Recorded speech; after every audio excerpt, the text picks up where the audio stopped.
We're here in the Ice Arena Wales rink shop with Devils player coach Andrew Lord. And Andrew, more good news for Cardiff Devils fans today. Jake Morissette has signed on the dotted line. Yeah, great news. Thrilled to have him back. Starts with his character first and foremost. Unbelievable guy, unbelievable teammate.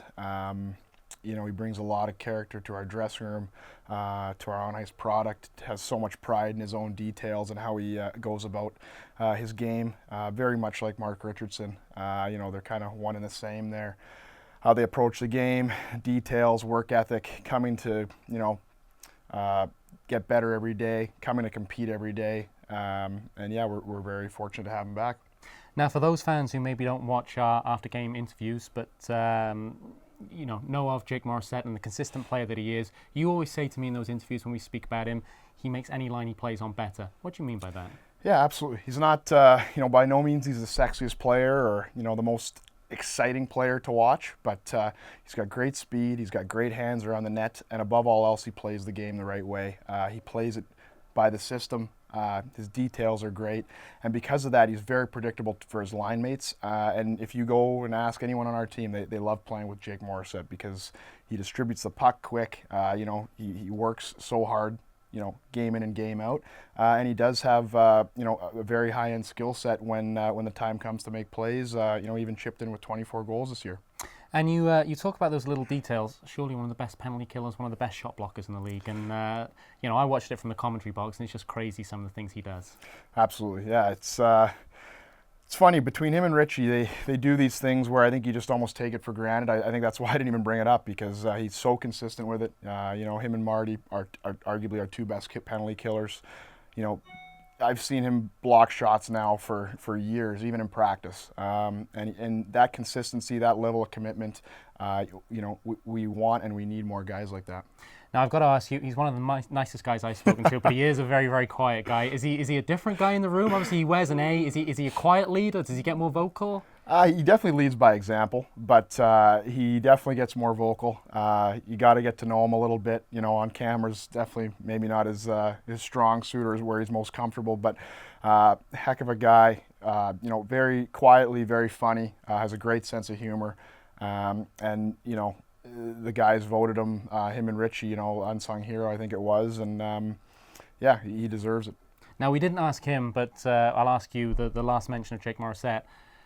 The history of the Cardiff Devils in Ice Arena Wales is short and brief at the moment, but probably the best goal scored in this building was Jake Morissette. That little sort of alley-oop through the legs, that was pretty special. Did the guys in the locker room give him any grief about that?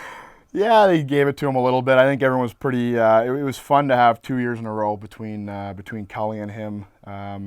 Two unbelievable goals that I've never really seen anything similar to that. I've seen a lot of pucks batted in midair, but with the little spinorama there through the legs, it was pretty neat. And his hand-eye coordination is exceptional. It's off the charts, and I think that's why you see him contribute a lot of goals in close around the net. He's willing to go to that area, and when you have hand-eye coordination, a skill set like that, you're gonna put pucks over the line.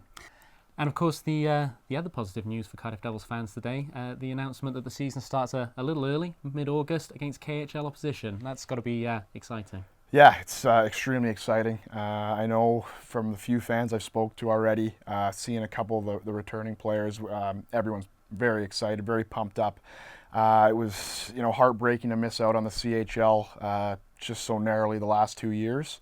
And, we desperately wanted to get there for that overseas experience, as a learning tool and also for the fan base. So this will be a nice weekend, a nice week long to be able to watch their team practice.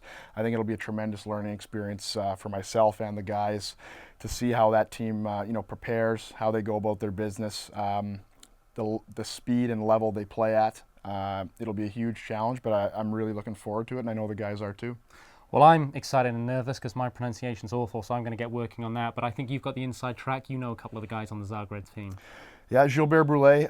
He's a first-round draft pick, Edmonton Oilers, from a few years ago. Played with him in Oklahoma 1 year. Great guy. I think the fans are going to really enjoy watching him play. He's got a skill set that's off the charts. Skates great.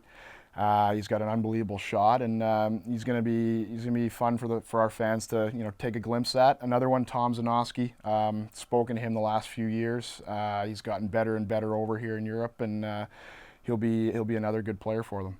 Now talking about pre-season, I'm just interested, how involved do you get? Is there a schedule in place already? Do the guys know what they need to be preparing for over the summer? And when they come back, how does that training camp work? And how involved are you? How deep does it go? Because I know you're a guy who's big on attention to detail. Do you get involved in what these guys eat, the nutrition side of things? What's your sort of day-to-day involvement with making sure that the Devils team are prepared? Yeah, without giving too much away, we're fairly hands-on, very hands-on.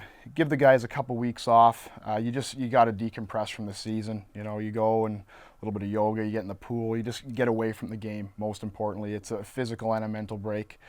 From there, you ramp it right back up in the gym. A lot of fitness, a lot of cardio, and slowly but surely you get back on the ice. But yeah, we keep a close eye on everyone.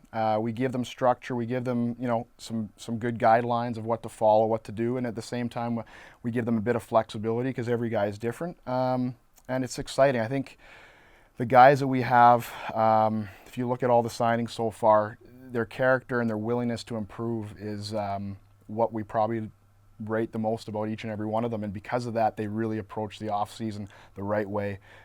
It's not just about getting back in shape, it's about coming back as a better hockey player, and what can you do to improve your game to obviously improve our team. Can I ask you this, because I do watch some of these social media and forums, and I like to throw in a few questions that maybe the fans are asking. Obviously, there's an increase in imports this year, the ability to bring in another EU-trained player. As someone who's played in Britain for a few years now, and I guess is helping to build a legacy in Britain, where do you stand on it? Because should the game look to sort of flourish with more Brits and promote Brits, or as a coach who's looking for the best sort of bang for his buck, I guess, does it give you a degree of flexibility and it's a better option for you? Where do you stand on that debate? I would like to see the import level drop maybe a player or two, to be totally honest. I think there's enough quality Brits to rate, to play at this level, to produce an exciting product. At the same time, it's a tricky situation. I'm 2 years in. I don't deal with the overall scope of the league or anything on that level, but I do know there are a lot of quality Brits. As far as having a British passport and then joining the World Championship team like an Evan Mosey, I'm sort of in between. I think I'm very traditionalist when I'm Canadian hockey. I wouldn't probably be keen on another country coming in and joining up that way. But at the same time, a lot of countries are doing that, and I think to stay at that level, it is maybe a necessity. And just finally, this is becoming a regular thing now, a weekly interview, a weekly signing. Are we seeing you again next week? We'll have to wait and see. Andrew, great news about Jake Morissette. Thank you for your time. Hopefully, maybe see you next week. Thanks a lot.